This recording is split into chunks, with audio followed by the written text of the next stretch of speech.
Berlatar tahan 1982, dilepas Samudra Atlantik, diperlihatkan 5 orang yang terjebak di tengah lautan tanpa bekal apapun. Mereka hanya terdiam pasrah di bawah perahu karet. Lalu beberapa saat kemudian sekelompok hiu mengepung mereka. Adegan kemudian menampilkan 2 hari sebelumnya. Pada Oktober, seorang pria bernama Brett datang ke dermaga Annapolis di Maryland untuk melamar pekerjaan. Di sana dia menghampiri kapten kapal yang bernama John, yang sepertinya sangat sibuk mempersiapkan perbekalan kapalnya. Brett memanggil John dan berkata bahwa dia ingin bekerja di sini.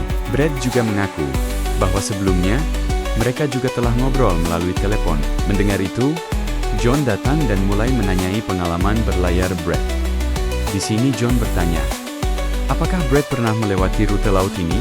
Lalu Brett menjawab, tidak. John bertanya lagi, apakah Brett pernah mengoperasikan kapal model baru?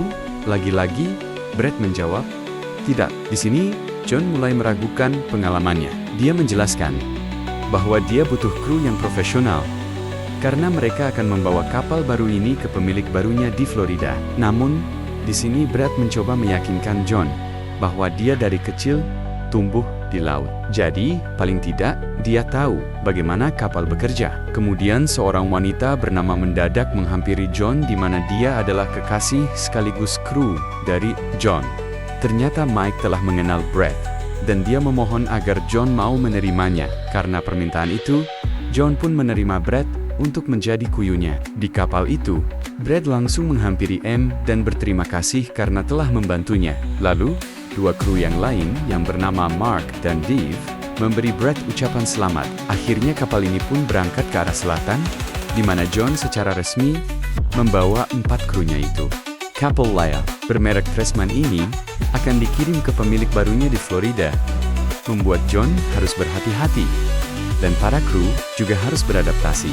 John mulai mengomando semua kru ya, termasuk Brett yang saat itu bertugas memutar gulungan tali layar. Di sini John langsung mengkritik Brett karena Brett terlalu kasar dalam bekerja, menunjukkan betapa pemulanya dia. Kru yang lebih profesional hanyalah De Jong. Saat itu mulai memasang dan mengatur posisi layar. Akhirnya, layar terpasang dengan sempurna, sehingga kecepatan kapal mulai bertambah. Saat siang, para kru berkumpul di dalam kapal untuk makan bersama. Ma memasak dan menghidangkan makanan. Sementara, Dee masih saja sibuk mengatur kapal. Saat mereka menikmati makanan, Mark yang merupakan kru sekaligus teman John, bercerita soal kehidupan pribadinya. Dia mengaku kesulitan mencari pasangan. Namun kemarin, dia mempunyai kenalan baru yang kebetulan tempat tinggalnya berada di Florida. Disitulah Mark meminta John untuk singgah di tengah perjalanan untuk menjemput seorang gadis yang rupanya ia sukai itu. Namun bagi John, itu adalah permintaan yang cukup berani dan konyol. Mark baru ngomong saat mereka sudah berlayar, dan logistik makanan telah dihitung hanya untuk 5 orang. Bukan lebih dari itu. Belum lagi mereka jelas butuh bahan bakar tambahan jika mampir. Sebagai teman, Jay menolaknya dan Gonzales. Tapi entah mengapa, penolakan itu langsung membuat Mark kesal. Mark kemudian melampiaskan amarahnya kepada Brett dengan membanting piring di hadapannya, membuat Brett merasa terancam. Di sini John diam saja dan hanya menyuruh Brett untuk melawan Bali agar tidak diperlakukan seperti itu. Namun melawan dalam artian dia harus memiliki kualitas kerja yang lebih baik dari Mark. John sadar bahwa mereka pasti tak menyukai Brett sebagai anak baru. Tapi menurut Brett, ini aneh. Padahal, sebagai Kapten John lah yang seharusnya menegur dan menghukum perilaku seperti itu. Walaupun begitu, Brett mendengarkan nasihat dari John. Adegan kemudian beralih ke kantor penjaga pantai di kota Charleston, di mana para petugas baru saja mencatat adanya badai dari arah barat. Sepertinya mereka tidak memperkirakan kondisi cuaca ini, sehingga mereka pun mulai melihat radar dan memantau kapal-kapal yang melewati area itu. Malam pun tiba. Di kapal Mac, minum terlalu banyak bir hingga membuatnya mabuk. Sementara itu, John menyadari cuaca yang memburu, dan dia langsung turun ke dek bawah untuk meminta penutup kapal kepada Mark. Namun Mark malah hanya tergeletak dan mulai berbicara ngelantur. John yang panik melihat laporan cuaca di mana badai akan datang dari barat. Mark yang mabuk justru bercanda. Dia malah menyuruh John untuk menunda perjalanan dan dia menyarankan mampir ke kenalan barunya. Mendengar itu, John langsung marah karena Mark hanya memikirkan lubang di tengah badai mematikan ini. Namun John menyadari bahwa dia sedang mabuk dan saat ini dia tidak bisa diandalkan. Jadi, John menyuruhnya untuk tetap di dalam kapal dan menugaskannya untuk menjaga radio. Dia menyuruh Mark untuk memanggilnya jika ada pemberitahuan dari radio masuk. John Pan kembali ke atas dan menyuruh para kru untuk mempersiapkan diri karena cuaca semakin memburuk. Di kantor penjaga pantai, petugas melaporkan bahwa ada 2 badai raksasa yang akan menerpa. Di sini petugas langsung memberi sinyal darurat ke seluruh pengguna kapal. Seluruh kapal di area itu disarankan untuk membatalkan keberangkatan, sementara kapal yang sudah di tengah jalan disuruh untuk mengubah rute ke timur. Tentunya hal itu bertujuan untuk menghindari badai. Semua informasi termasuk koordinat dan posisi badai diberitahukan lewat radio. Namun apesnya Mark yang saat itu bertugas menjaga radio malah tidur akibat mabuk berat. Alhasil, informasi penting itu terlewatkan di atas. Para kru terkejut karena gelombang dengan cepat berubah. MAC langsung turun untuk mengamankan benda-benda penting. Sementara John dan yang lain berusaha bekerja sama mempertahankan kapal. John manggil Mark untuk menanyakan informasi radio. Namun, Mark tak merespon. Setelah beberapa saat, Mark naik ke kapal dan bingung dengan apa yang terjadi. John menyuruhnya untuk segera mempersiapkan perahu karet. Sementara, Brett mulai menurunkan layar. Kali ini dia butuh informasi dari radio, sehingga John langsung turun ke bawah dan Deb mengambil alih kemudi. Di depan radio, John berupaya memanggil penjaga pantai untuk meminta informasi darinya. Tapi sayangnya, tak ada satupun sinyal masuk. Di lain sisi, Ma merapikan kembali benda-benda di tabur. Alhasil, dengan cepat benda itu berantakan lagi akibat goncangan. Hal itu menunjukkan bagaimana kurangnya pengalaman saat menghadapi situasi darurat seperti ini. Di atas kapal Bra cepatnya menggulung layar karena gelombang makin besar. Tapi dia tak bisa mengendalikan layar. Untungnya John kembali naik, sehingga Deb bisa menggantikannya. Mengendalikan layar, John berlanjut menyuruh Brett untuk ke bawah dan mengecek barang-barang, di mana Brett melihat Mac yang nampak kesulitan menghandle barang-barang yang berantakan. Dia pun memberi Mac sabu yang digunakan untuk menjepit benda-benda tajam dan penting. Namun, ketika ombak makin mengamuk, MB masih kesulitan menggunakan penjepit itu. Barang-barang semakin berjatuhan. Lalu penutup oven tak sengaja jatuh di bahannya dan menyobek kulitnya. Luka itu sangat parah, membuat M teriak histeris dan suaranya terdengar sampai atas. Brett yang melihat itu langsung memanggil John, membuat John balik lagi ke bawah dan memeriksa lukanya. Melihat kekasihnya terluka, John panik dan bertanya, mengapa ini bisa terjadi? Di sini Mac malah menyalahkan John. Sementara Brett minta maaf karena dia membiarkan Mac yang tak memiliki pengalaman apapun. John langsung mencari kotak P3K dan memberi pertolongan pertama terhadap luka itu. Sedangkan Brett memanggil ulang radio, memberitahu bahwa ada penumpang yang terluka parah, sehingga mereka butuh bantuan secepatnya. Setelah berkali-kali memanggil, akhirnya radio pun terhubung dengan penjaga. John langsung memberitahu bahwa badai tiba-tiba menghantam kapal mereka. Kini ada penumpang terluka parah dan mereka membutuhkan bantuan. Jun kemudian memberikan titik koordinat dan para petugas mencatatnya. Ketua penjaga pantai menyadari bahwa kapal John berada di zona bahaya. Tapi untungnya, penjaga itu punya 2 kapal kargo yang mengarah ke posisi John. Penjaga meminta John untuk memposisikan diri sebaik mungkin karena mereka akan bersimpangan 3 jam lagi. Tapi di sini John menolak saran itu karena menurutnya itu terlalu lama. John meminta rute tercepat ke dekat pantai karena dia memiliki kru yang sekarat dan dia butuh rumah sakit segera. Tapi penjaga langsung mencegah John untuk mendekati pantai karena justru badai datang dari barat, tepat dari arah pantai itu. Panggilan pun terputus di mana John nampak makin khawatir dengan kondisi MIC. Berat ditugaskan untuk menjaganya. Sementara John kembali ke atas untuk mengendalikan kapal sambil mencari cara lain. Setelah merenung, John memutuskan untuk menentang saran penjaga dan menyuruh Deb untuk membelokkan kapal ke pantai terdekat. Deb, yang profesional, langsung menolak mengatakan bahwa gelombang bisa menabraknya. Tapi John menekankan bahwa mereka butuh rumah sakit secepatnya. Setelah berdebat, akhirnya John mengambil paksa kendali dan memutar kapal ke arah pantai. Deb pun berlanjut merawat Mac. Deb meminta bantuan Mark, tapi Mark hanya berdiam diri sambil panik melihat gelombang. Untungnya masih ada Brett yang mau membantunya. Deb berlanjut menghubungi radio untuk meminta bantuan, tapi John sudah terlanjut memutar kapal dan melawan gelombang. Alhasil, gelombang raksasa itu langsung menghantam sisi kapal dan membuat kapal terbalik. Semua awak terlempar ke laut. Setelah hampir tenggelam, masing-masing kru berhasil mengapung dan mencoba bertahan dari gelombang. Max sempat menghilang karena tenggelam.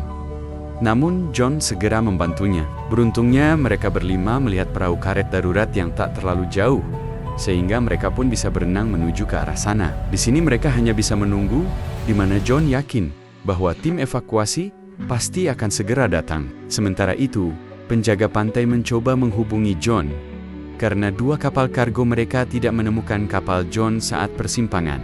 Di sini, ketua penjaga pun menyadari bahwa 25 kapal hilang dari radar, termasuk kapal John. Sehingga penjaga pantai pun langsung mengirim tim helikopter. Di pencarian pertama, pilot helikopter melapor bahwa mereka belum bisa melihat apapun akibat cuaca buruk. 6 jam pun berlalu, mereka masih terombang-ambing di laut. Hingga kini mereka juga masih berada di air berkelantungan, di bawah rakit. Bukan, di atas rakit. Ma terus merengek kesakitan, karena kakinya masih mengalami pendarahan. John yang khawatir, langsung memeluknya. Melihat kondisi MAC, Britt menyarankan agar MAC naik ke atas karet. Namun, John menolaknya. Dia beralasan bahwa kondisi di udara lebih dingin daripada di dalam air. Jika mereka ke atas karet, maka udara dingin bisa membuat mereka menderita hipotermia. M yang haus mencoba minum air laut, membuat John memarahinya, karena itu bisa membunuhnya. Air laut akan memperburuk rasa haus dan mempercepat dehidrasi. Di sini, mereka juga mulai panik bertanya seberapa jauh mereka terlempar. Brett menjawab bahwa seharusnya mereka berada 2 mil dari jalur. Namun, di detik-detik terakhir, kapal tiba-tiba berubah arah. Jadi, dia tak bisa memperkirakan. Di sini John mencoba menenangkan kru dengan mengatakan bahwa penjaga pantai tahu posisi terakhir mereka. Tim evakuasi akan segera datang dalam beberapa jam, dan yang perlu mereka lakukan sekarang hanyalah sabar. Dan tak lama kemudian, Mark mendadak bertengkar dengan Deb. Menuduh Deb menendang kakinya dan menyuruhnya untuk berhenti. Deb membantah tuduhan itu. Mustahil ada orang yang baru saja mengalami kapal karam tiba-tiba iseng-iseng menendang rekannya. John pun menyuruh mereka berhenti bertengkar dan meminta mereka tak memperumit suasana. Namun sesaat kemudian, Brett merasakan sentuhan di kakinya. Tak kira itu, semua kru juga merasakan hal yang sama. Ada yang aneh. Ma memutuskan melihat ke bawah air yang ternyata darah dari lukanya. Mengundang kawanan hiu, MAC, memberitahu teman-teman, membuat mereka panik dan mulai berebut untuk naik karet. Akibat ulah mereka sendiri, perahu karet pun terbalik dan hampir menenggelamkan mereka. Dalam kondisi karet terbalik, Ma langsung naik begitu saja, membuat lainnya marah dan menyuruhnya untuk segera turun. Namun di sini Mark menolak turun sambil ketakutan.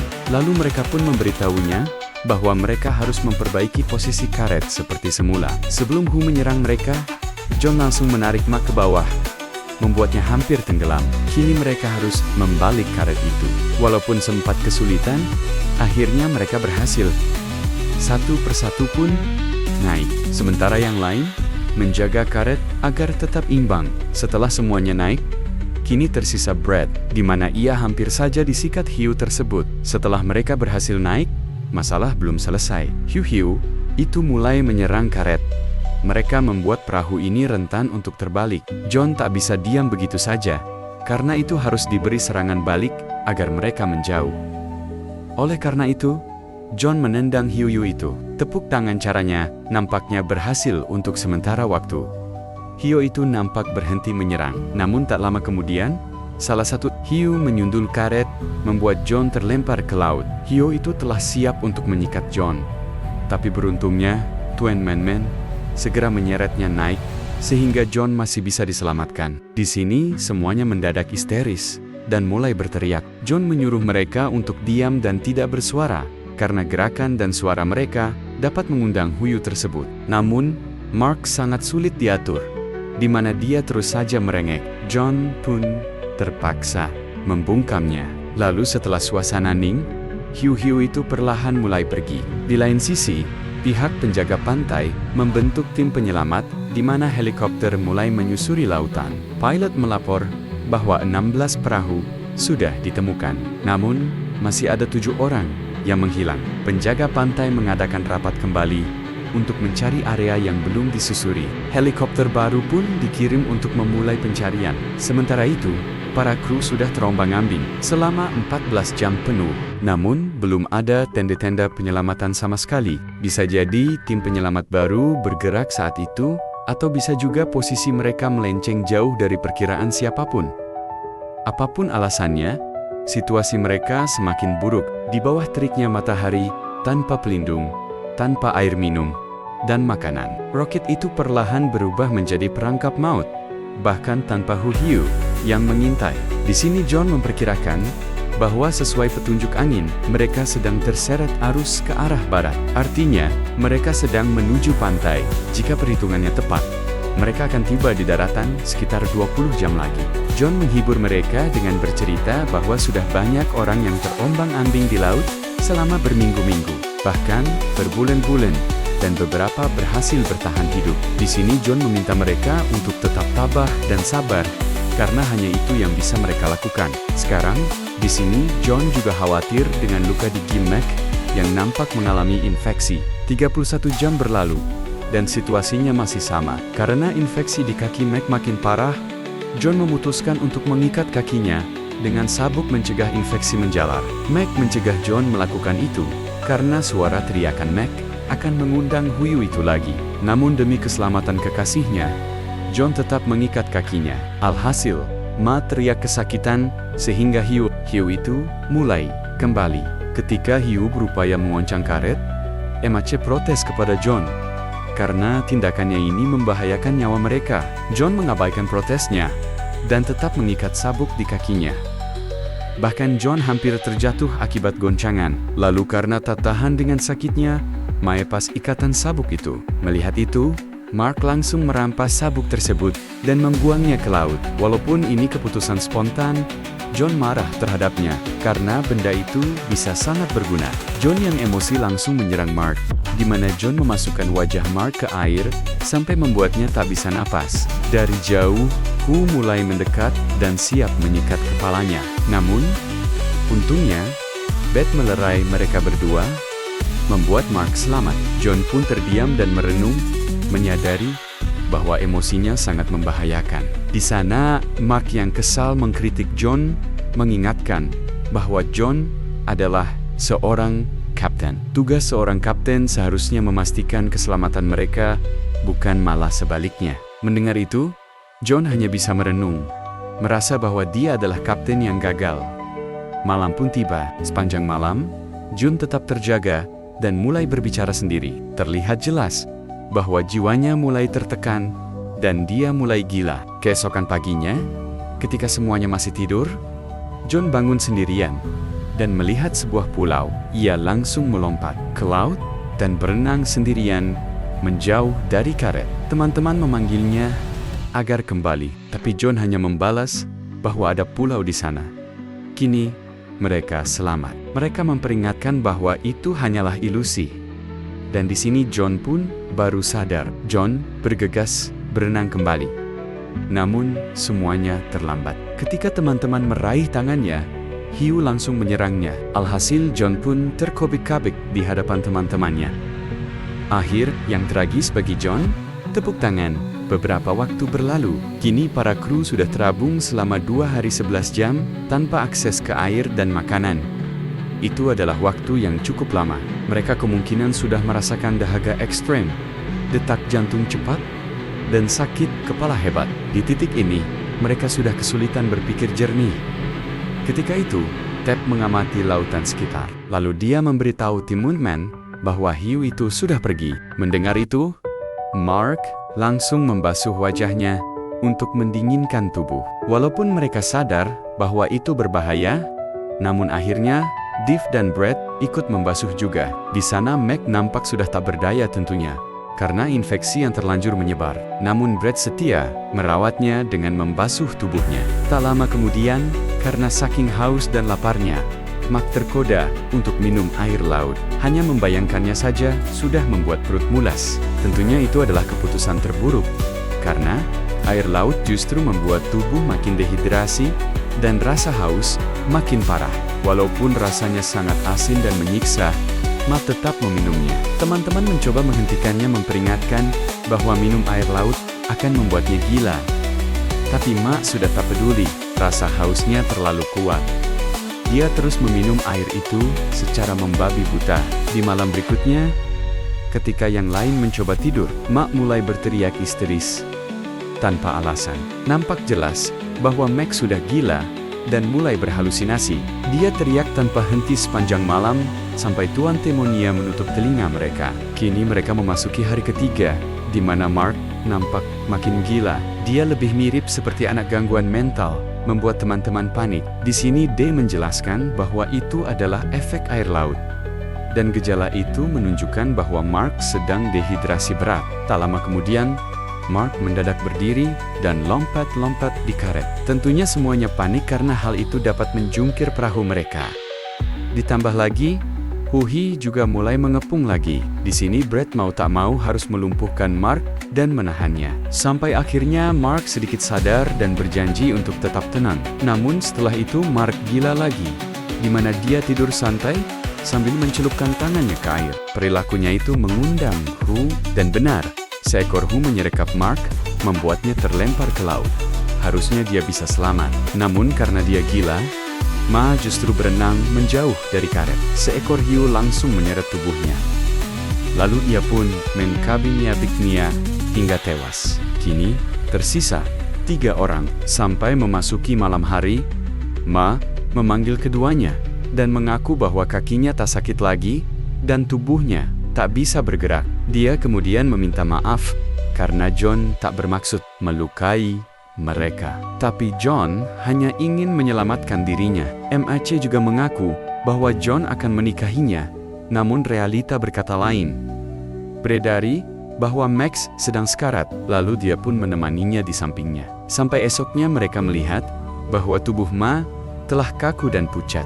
Dia segera menyuruh Brett untuk membuang mayatnya sebelum pembusukan terjadi. Dengan berat hati, mereka berdua pun membuang mayat itu ke laut. Lalu sesaat kemudian, hiu itu langsung menyantap mayat M. Sementara itu, tim evakuasi gagal menemukan kapal John. Helikopter telah menyusuri seluruh wilayah, namun mereka tak kunjung menemukannya. Penjaga pantai pun memutuskan untuk memberitahu keluarga bahwa kemungkinan besar semua kru kapal Trachman telah tewas. 4 hari mereka lalui. Keduanya mengalami dehidrasi dan kelaparan. Brederita sakit, sementara Deb masih sadar penuh, walaupun dia tersiksa. Ketika dia melihat bahwa karet ini terlalu lembab di mana di dalamnya ada sedikit darah bercampur kotoran. Menurut Deb, itu akan memperparah kondisi mereka, sehingga dia pun menyuruh Brett untuk membantunya membalik karet. Brett sempat tak berdaya, namun Deb terus memotivasinya, sehingga Brett pun bangkit. Di sini Brett nampak ragu-ragu untuk masuk air. Namun, Deb memberitahunya bahwa Hiu itu sudah pergi. Akhirnya mereka berdua pun membalik perahu karet tersebut. Namun, setelah perahu terbalik, Brett hanya berdiam diri di air. D menyadari bahwa dia sedang berhalusinasi, sehingga ia pun harus cepat-cepat membuatnya sadar. Dengan bantuan Deb, Brett sedikit sadar dan mulai memperbaiki posisi karet. Setelah perahu berhasil dibalik ke posisi awal, Deb naik ke atas. Namun, Brett kembali gila dan hanya berdiam diri di air lagi. D memperingatkan bahwa Hu bisa memangsanya. Namun, Brett sudah lemas dan dia mendadak tenggelam. Namun, di tengah ia tenggelam, Brett tersadar lagi. Ia menyadari bahwa Huang ke arahnya membuatnya bergegas berbalik. Singkat cerita, dengan bantuan Dev, Brett pun berhasil naik dan selamat. Hampir genap 6 hari mereka lalui. Mereka berdua seperti tak ada harapan sama sekali. Namun sesaat kemudian Beth melihat kapal dagang Soviet yang sedang melintas. Karena terlalu antusias dan takut terlewat, Brett dan Deb langsung nekat nyebur ke laut. Untungnya kapal Soviet itu menyadari keberadaan mereka. Lalu, sebuah pelampung mereka berikan, Brett dengan cepat berenang ke arahnya. Namun, tak seperti Brett, Deb kelelahan, dan dia tenggelam di tengah jalan. Melihat itu, Brett langsung menghampiri Deb, dan bergegas membantunya berenang. Yu Hiu nampak mendekat. Untungnya kapten kapal menyadari hal itu. Lalu dia menyalakan klakson untuk mengusir Hu tersebut. Singkat cerita, beredaku, di mana mereka telah terbawa arus ratusan kilometer dari jalur yang seharusnya. Lalu, di akhir film, ditunjukkan foto asli mereka berdua. Pada Oktober tahun 1982, Brett diselamatkan oleh kapal Soviet, dan foto itu diabadikan oleh pelayan kapal. Mereka menghabiskan 8 hari di rumah sakit untuk dirawat, karena mengalami dehidrasi parah dan kelaparan. Setelah kejadian itu, Deb sukses menjalankan karirnya sebagai penulis buku, dan dia meninggal tahun ke-2012. Sementara, Brett tinggal di Amerika bersama istri dan 2 anaknya. Sekarang beredar di rute yang sama dengan rute Tresman, kapal yang membuatnya trauma.